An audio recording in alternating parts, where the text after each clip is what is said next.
好啦，28題，咁啊 probability 嚟嘅。6張卡，1、2、3、4、5、6。OK，咁玩一個 game 嘅時候咧，咁一個玩家就會先俾200個 tokens 佢。OK，咁然之後咧，佢就 randomly 抽一張牌啦。咁然之後就根據佢抽到嘅牌，就俾相對應嘅處分或者相對應嘅獎勵佢。OK，好，先 prime number 嘅話，OK，咁考考同學仔1、2、3、4、5、6呢6個數字當中，邊啲係 prime number 啦？OK，咁啊2、3、5係 prime number。OK，composite number 就係4、6，咁咧你係1嚟 otherwise，即係除咗我唔係 prime number 唔係 composite number 嘅時候，咁就 otherwise，咁即係個1係唯一一個情況啦。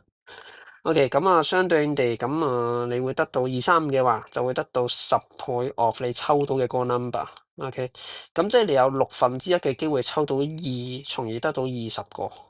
OK，1/6就30個，1/6就50個，1/6，咁我最尾一次過1/6咪得咯，傻仔咗添。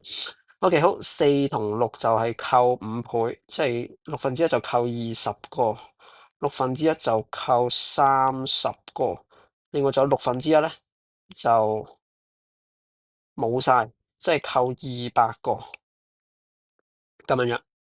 OK，咁佢問你 at the end of the game 完結之後，個 player 仲有幾多個 tokens？OK，嗱你唔好忘記佢本身有200個喎，咁即係我會 expect 佢有原先200個，再得到平均 expect 佢會受到啲咩處分咁樣樣。OK，咁啱啱其實一路寫一路都諗到噶啦，其實1/6應該最尾先一次過寫就得噶啦。OK，咁我哋就20加30加50，即係100，100減20即係80，80減30即係50，50再減200就-150，-150嘅1/6就再加落200度。OK，咁撳機先啦。